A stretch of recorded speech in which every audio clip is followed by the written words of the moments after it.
Kalian pernah dengar tentang kota Makkah? Kota kelahiran Nabi Muhammad SAW. Kota yang sangat istimewa bagi umat Islam. Banyak sekali orang di dunia yang ingin datang mengunjunginya. Benar Ratu, tapi apa sih yang ngebikin kota Makkah begitu istimewa? Makkah dulunya adalah sebuah kota tandus, bahkan dikenal dengan nama Bakkah. Tetapi kini Makkah menjadi kota yang penuh berkah, kota yang menjadi pusat bagi agama Islam. Tapi, apakah kalian tahu bagaimana cara Rasulullah menaklukkan kota ini? Maksudmu Fatu Makkah? Ya, betul sekali. Mari kita ceritakan kisah perjuangan ini dimulai dari perjanjian yang sangat penting, yaitu Perjanjian Hudaybiyah. Di tahun ke-6 Hijriah, Nabi Muhammad dan para sahabat sedang bersiap untuk melakukan ibadah haji. Mereka berangkat menuju Mekah, namun di tengah perjalanan mereka dihadang oleh kaum Quraisy di Hudaybiyah. Kemudian Rasulullah mengutus Utsman bin Affan untuk menjelaskan tujuan kedatangan mereka. Kami datang dengan niat damai untuk beribadah kepada Allah. Kami tidak bermaksud untuk berperang. Mohon izinkan kami untuk melakukan ibadah haji dan mengunjungi saudara kami di Makkah. Tidak, kalian tidak bisa masuk. Kalian harus kembali. Meskipun sudah menjelaskan maksud dan tujuan tersebut, Rasulullah tetap tidak diizinkan masuk ke kota Mekah. Setelah beberapa waktu, terjadilah perundingan yang menghasilkan perjanjian Hudaybiyah yang mengatur beberapa hal penting antara kaum muslim dan Quraisy. Perjanjian Hudaybiyah merupakan perjanjian perdamaian antara kaum Quraisy Mekah dan penduduk muslim Madinah. Adapun isi perjanjian Hudaybiyah adalah 1. Pengikut Nabi Muhammad tidak boleh menjalankan ibadah umroh pada tahun ini, namun boleh mengerjakan tahun depan dan waktunya tidak boleh lebih dari 3 hari. Kedua, menghentikan permusuhan dan tidak saling menyerang dalam waktu 10 tahun. Ketiga, pengikut Nabi Muhammad yang kembali ke Mekah dipersilakan untuk bergabung dengan kaum Quraisy. Keempat, menolak orang kaum Quraisy yang hendak menjadi pengikut Nabi Muhammad ke Madinah.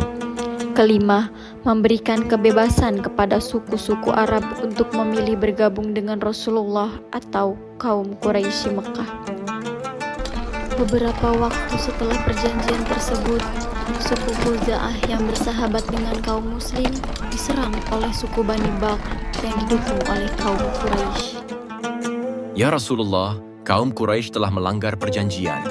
Mereka telah membantu suku Bani Bakr menyerang suku Khuza'ah. Rasulullah mengirim utusan kepada kaum Quraisy Mekah untuk menyelesaikan konflik secara damai. Beliau mengusulkan 3 solusi. 1. Orang kaum Quraisy Mekah segera menghentikan peperangan dengan suku Khuza'ah.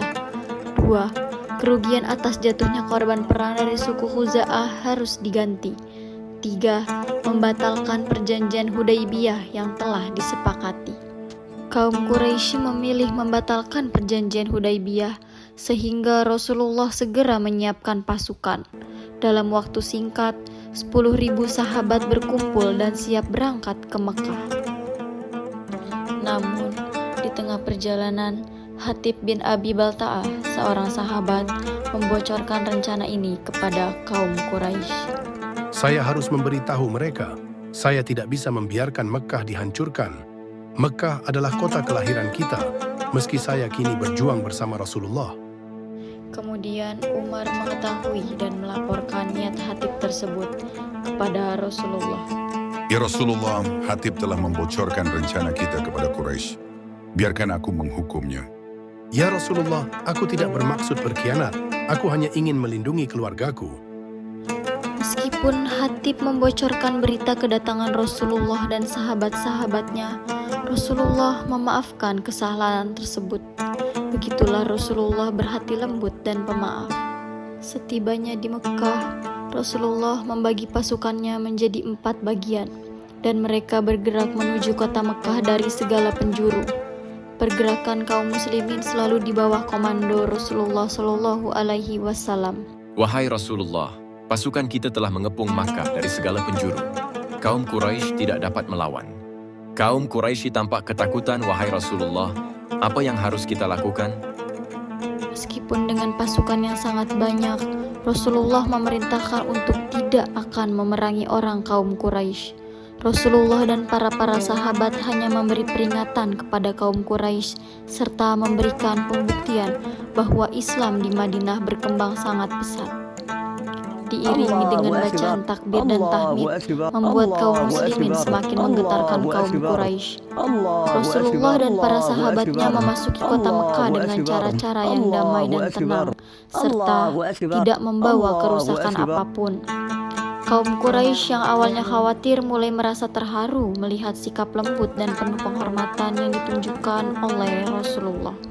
Lihatlah, mereka tidak merusak atau menyerang kita. Rasulullah datang dengan kelembutan, bukan dengan pedang. Aku tidak menyangka. Kukira mereka akan membalas dendam, tetapi justru menunjukkan penghormatan kepada kita. Sungguh mulia ajaran Islam. Mungkin inilah saatnya kita menerima kebenaran. Peristiwa tersebut dinamakan Fatu Makkah, yaitu terbukanya kota Mekah untuk kaum muslimin. Sebuah peristiwa penaklukan kota tanpa ada pertikaian dan peperangan. Dalam peristiwa tersebut, salah satu tokoh Quraisy yang selama ini memusuhi Nabi Muhammad masuk Islam. Dia bernama Abu Sufyan. Suara takbir dan tahmid terus dikumandangkan hingga sampai di depan Ka'bah. Rasulullah dan para sahabat melakukan tawaf. Patung-patung di sekitar Ka'bah dibersihkan sebagai simbol menghapus kemusyrikan. Rasulullah memerintahkan Bilal untuk naik ke puncak Ka'bah dan mengumandangkan azan pertama kali. Allahu Akbar, Allahu Akbar, Allahu Akbar, Allah.